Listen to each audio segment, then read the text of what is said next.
Hi, and welcome to another Seeking Asylum review here at Terribly Fun Films. As always, I'm your host, Bobby, and today we're looking at something that is not only a mockbuster for an upcoming film, but also a pseudo-sequel to a different Asylum title. I am, of course, talking about Jeremy Inman's Sinister Squad. Yes, that's right, Sinister Squad, not Suicide Squad. And it ties into the Asylum's own Avengers Grimm from a few years ago. I had flaws with that film, but it's really rewatchable and a lot of fun. So, is this one any good, better, worse? Join me as we find out.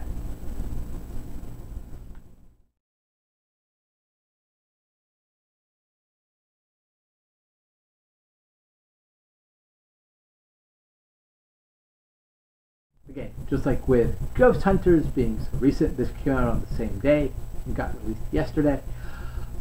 When I discuss the plot, I will keep things concise and fairly spoiler-free. There might be one or two minor spoilers here or there that you'll hear me mention. Nothing major or anything like that.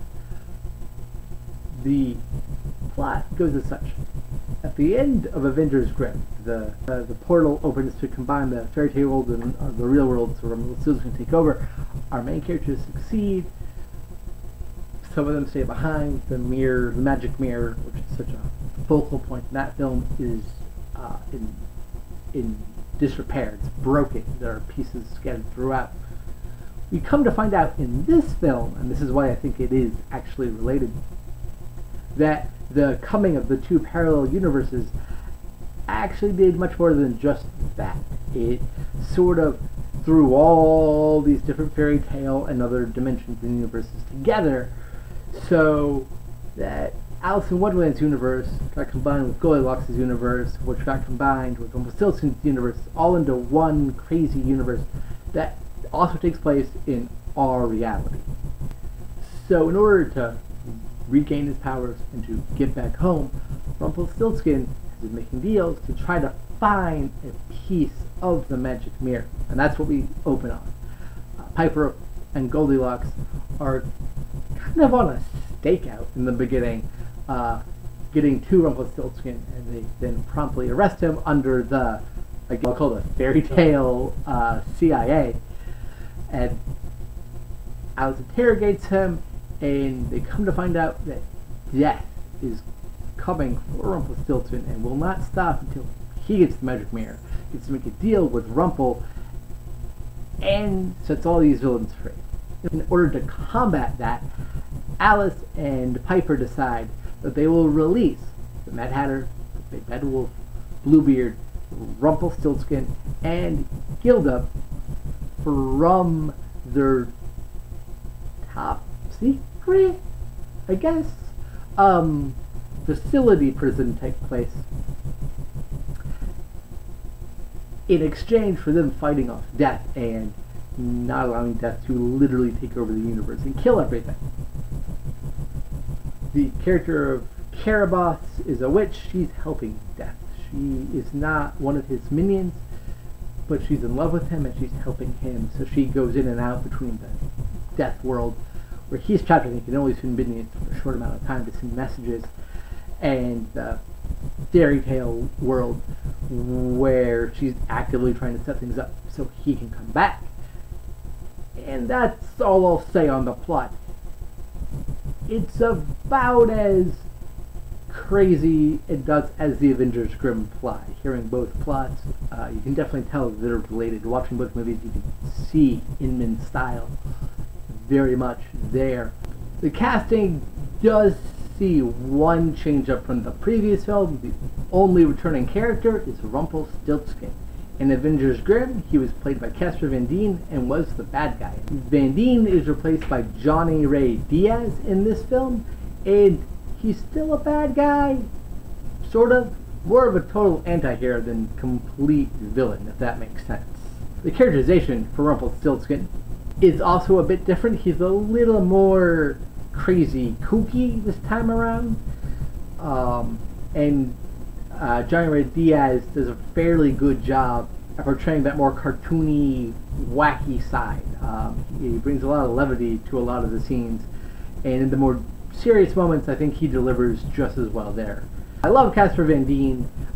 If he has to get replaced, I think Johnny Red Diaz is a fairly good replacement. Then we have Alice, as in Alice in Wonderland, played by Christina Liccardi. If I'm mispronouncing her last name, I'm sorry. She's really good. She plays a sort of, for lack of a better term, the head of fairy tale CIA. And she's really, like, headstrong and fun here. Very gruff and kick-ass, no nonsense. She gets a lot of cool scenes with each of our villains that pop in and out. Either the actual villains or the bad guys that make up the Sinister Squad of the title. And I think in the action scenes, she does a fairly good job. And while her deliveries are always super serious, the character is meant to be that way, so it's not really an issue with the acting, if that makes sense. I feel she delivers a really intense performance, perhaps the most serious of the entire movie, but I think it's what is required of the character. So I feel it really worked there, even if everybody else is a bit more lighthearted than she is. Playing Goldilocks, or Goldie as she's known throughout the film, is Lindsay Sawyer, and she's probably my favorite actress in this movie. She does an amazing job. Her chemistry with the big bad wolf, played by Joseph Michael Harris, is outstanding. Her character arc is really interesting. I think she fit the character really well. When you go, oh, this is a grown-up, badass version of Goldilocks, what would you imagine?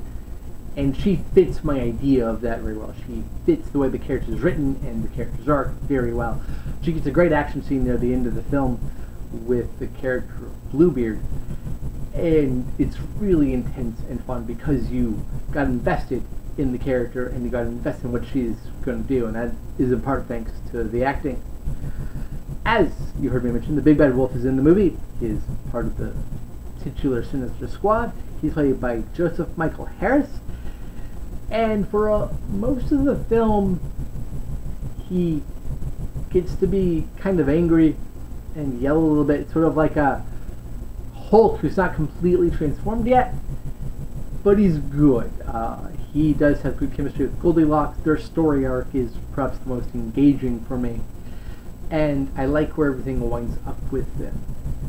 The role doesn't require a ton. He's angry, he's a big guy, he punches people, he slashes them with his claws, that sort of thing. That's all he needed, and he does that well, if not exceptionally. As Gilda, the Queen of Hearts from Alice in Wonderland, we have Talia A. Davis? Talia A. Davis?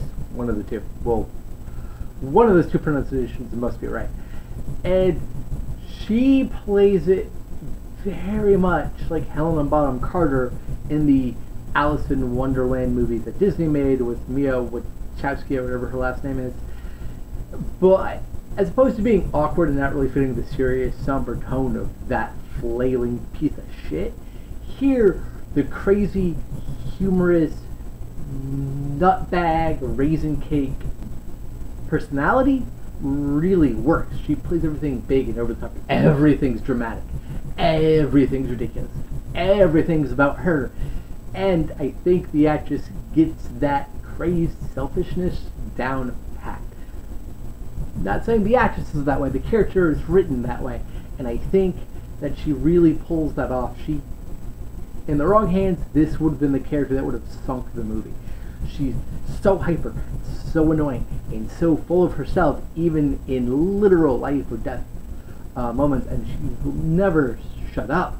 That character could have driven me crazy. It very well might drive other viewers crazy.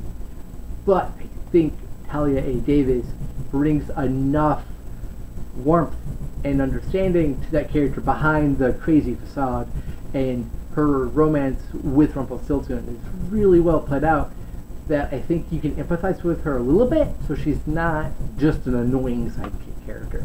As the previously mentioned Bluebeard, we have Trey Ireland, and he's good. He plays things fairly one note, and I'm not sure if that's the writing, the directing, or just his acting. The character just kills people, and he just plays it as he just really loves this destruction. There's nothing underneath it. There's really not much more to it than that. He's a big, imposing guy. He's great in the action scenes. He clearly did a lot of his own stunts, if not all of them. And he holds a blade like he knows what he's doing with it. And he's good there.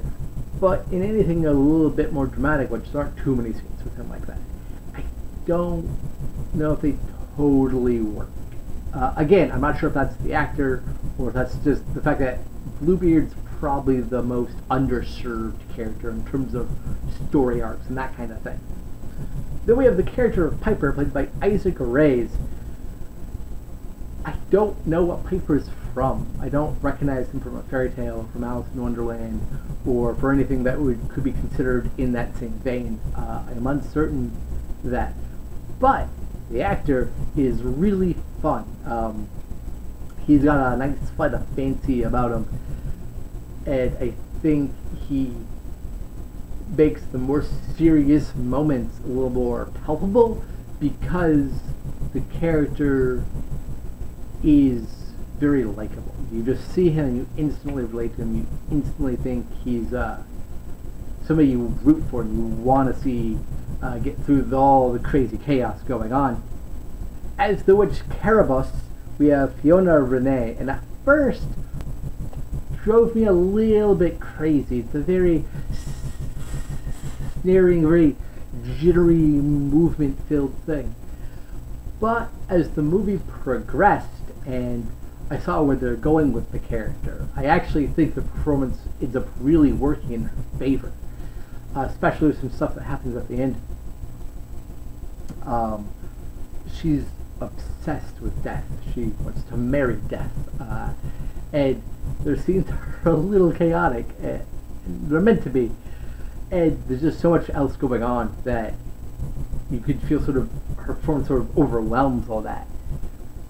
But once you see the whole movie and you see where they go with it, her performance actually really works when you stop and think about it and look back on it, because sort of like the Gilda character, this character is in it only for herself. Everyone else has arcs where it's about making sacrifices or being different or coming up over things, except Bluebeard, who has no arc I can recall. Gilda's and hers are very much about themselves and what they are getting out of things. So much like with the Gilda character, I think that when Fiona Renee is going big, it actually works because the character is meant to sort of take over everything, just have you focus on her. And I think that once you realize that, her performance is really solid. As the big bad guy Death, we have Nick Prinsep, and he's a fairly cut, muscular guy, so he makes a very solid physical threat, and thanks to the writing and him being a constant presence, even if he's not physically there throughout the entire film, he also makes for a very credible villain against all these other people we've already met, and I think he plays it well. Death has been represented several times in several different media throughout the entirety of human civilization and history. And Death has a tendency to be played as kind of dumb or just a creepy stalker character who is coming to kill you and nothing else. The most famous example of Death, at least in modern pop culture, is, of course, Sandman, and that character is really well written, and while not nearly up to the Neil Gaiman story's par, but really what is, this Death is fairly cunning and imposing physically, and I think Nick gets both aspects of that right, and he does a really good job of bringing the character to light and making him more than just a generic bad guy. And in my last review for an Asylum movie for the fantastically amazing Ghosthunters, which you need to go watch, I brought up character of Stanley, played by Aaron Moses. He's back in this film playing two characters. You heard me mention Alice in Wonderland already, so you can probably figure out what two characters he's playing: Tweedledee and Tweedledum. And I really like him in those roles. This is a very interesting take on the twins, and Tweedledee has a really great character arc because of something that happens to Tweedledum, and I think he plays it really well. There's a nice mixture there of playing it kind of broad, over the top, stupid, like we're used to seeing the two Tweedle characters, but also bringing a little more depth and emotionality to the characters that we're not seeing. And that's the performance, that's the writing. It's a really solid, interesting take on these characters. Finally, the Mad Hatter's in the movie, played by Randall Yarborough.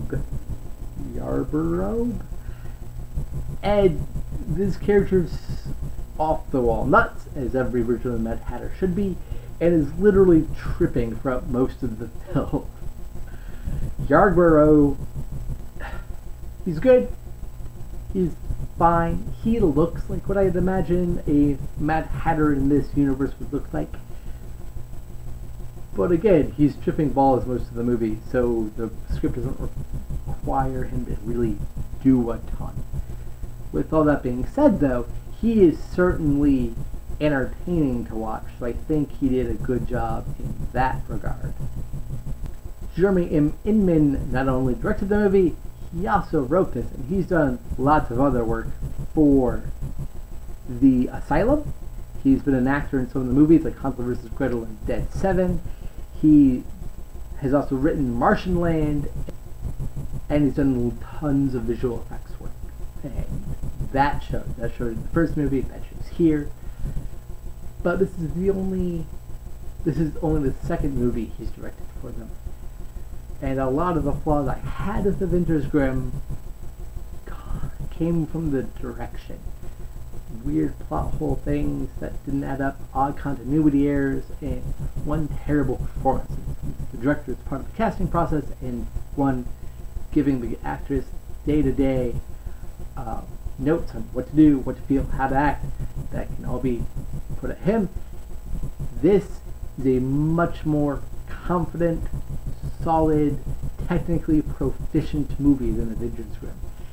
It's just as zany, the script is just as nuts, it still has the good mix of comedy, action, and drama, you still are very invested in all the characters, but it's a far more competent movie. The integration of special effects, the plot and the writing and the dialogue is much tighter. It's not quite as exposition heavy. There's still a few scenes like that, but mostly it's sort of to catch up viewers from where the magic mirror was, why all these universes are together, that sort of thing in the very beginning. And I think in terms of directing, it's much more stylish. Avengers Grimm got by in part because of my love of Casper Van Dien, in part for being really novel, and in part because of its amazing score. But in terms of the directing, it was okay. There weren't too many stylistic choices or flares. It was very journeyman. Point, shoot, move on. That's not necessarily a bad thing, especially if it's the first time we're working with this group in a directorial capacity. Here, though, having already known what is possible, knowing what the equipment does, that sort of thing, he amps it up much more, and it's so much more engaging on a visual front. There's this amazing sequence that you only see part of in the trailer, with a Bluebeard throwing this knife, and it's flying down a hallway, and we're following the knife. So he throws it, and the camera is moving backwards as the knife is coming at it. It's an amazingly cool sequence. They know that must have been a CGI knife, but it looks really good.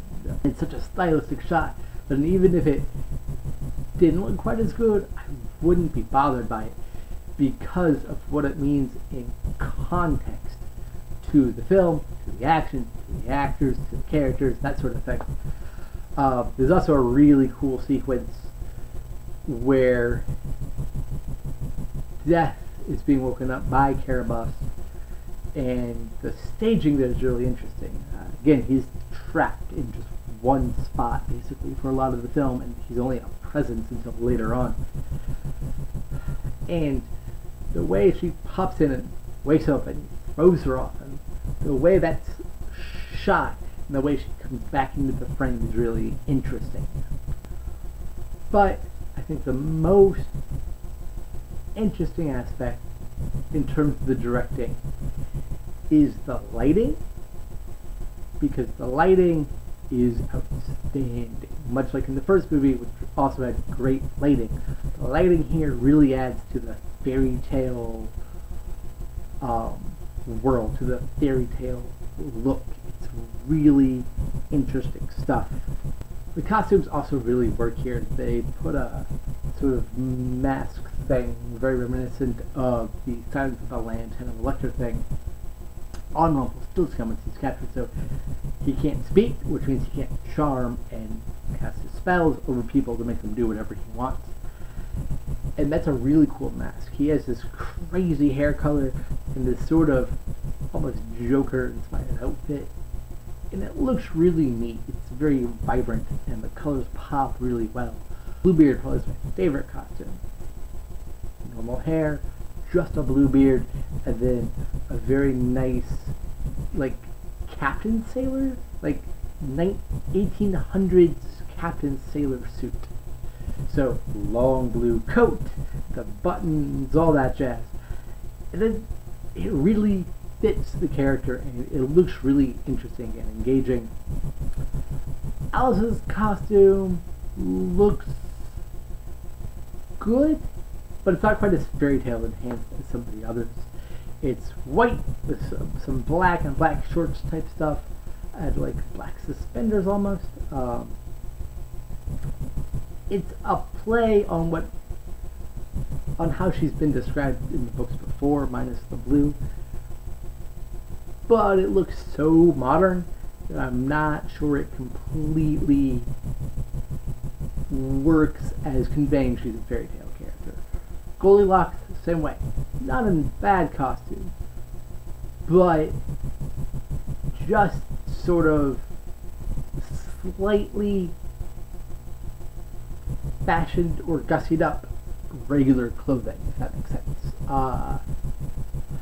Carbus is a really interesting, crazy costume. It's like a mini skirt. It's all black, mesh top, all black tank top underneath, but crazy makeup. And that's a really interesting look for her, instantly identifiable. The big bad wolf has fangs that actually look pretty good. I would say they even look better than the fangs they put on Paula Patton in Warcraft. And a torn tank top and jeans, and that's it. But it works for the character because of the kind of character he is, and it's a strong representation of what he looks like in Fables, which is another thing that took a few cues from in that regard. Raphael Levi was the cinematographer, and as you heard me mention, the cinematography is really good here. It's a little more stylish, there's a little bit more depth of field, there's a little more interesting camera angles than there was in Avengers Grimm. This is a more polished, sophisticated affair. And I really like what they got to accomplish with that. And I think the movie's visual prowess helps overcome the few plot holes that do still exist. Yes, I stated the writing was mostly better, tighter, dialogues a little more natural sounding and snappy. There's a plot hole or two at the end of the movie, but I'm actually not certain if they're meant to be plot holes. And here's what I mean. Because the magic mirror kind of threw everything together, and there are apparently still pieces of it around, I think some things are meant to be unresolved so we can continue this story, so we can keep finding pieces of the magic mirror.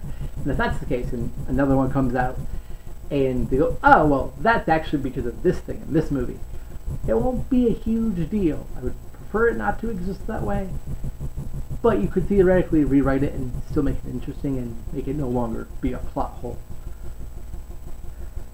Anyway, Raphael Levi's cinematography really strong, lots of vibrant colors, really good lighting, as you heard me discuss, lots of cool angles. There's the tracking shot you heard me discuss before, very stylish, but there's also a lot of really good up-close fighting. There's a lot of fighting in the prison facility, and it's never hard to follow. It's never too close for comfort. It's never too quickly edited or anything like that, so that's good. The editing was also done by Jeremy Inman, and he does a really good job here, and I think it's clear that he's grown as a filmmaker from the first movie, and I think it's clear he learned what his strengths were, where he needs help, where to improve, and this movie shows that overall. The editing is really solid. There's not a single sequence I can think of where I was like, oh, that's weird, or that didn't work. I think everything flows really well in that regard. The music is by Michael Shane Parther, and this is the only movie I know him from. But the score is really good. It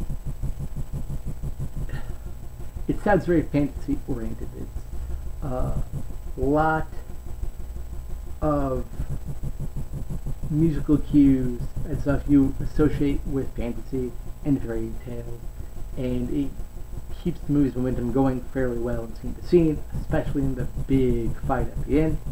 It's that kind of movie. Of course, there's a big fight at the end, and I'm really pleased to say that I don't think there's a bad musical moment in the whole film. The visual effects, of which there are plenty, brings us back to just Jay Lawson supervising, Glenn Campbell again, and Tammy Klein again, and this is some stellar work. You heard me mention the CGI knife in that really great shot earlier, but there's a lot of magic. There's a lot of CGI enhanced things to make these magical people and beings seem that way. And they're really well integrated, they're really well done, they're really well designed. The ashen sort of embers that the minions of death when they die leave look really good. And I know fire and that type of stuff has been really hard for a lot of movies to get right, so I'm surprised I'm saying that, because low budget movies tend to have worse CGI.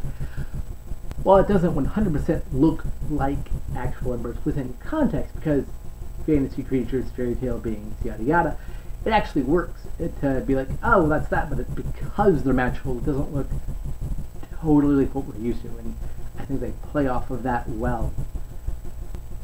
So yeah, Sinister Squad ties into Avengers Grimm, but I think it's a better movie. I think it's better written, I think it's better directed, I think it's more stylish, I think the acting overall is stronger, and I think the visual effects and the lighting really push it to that next level. So definitely check it out. If you're a fan of Avengers Grimm, you'll really want to see this, because it ties in nicely to that, and it's, once again, a more engaging visual affair. And if you just like this sort of thing, if you like seeing fairy tales and those sorts of stories being told in weird ways, you'll get a kick out of it, and I highly recommend it. As always, thank you for watching, and I'll see you next time.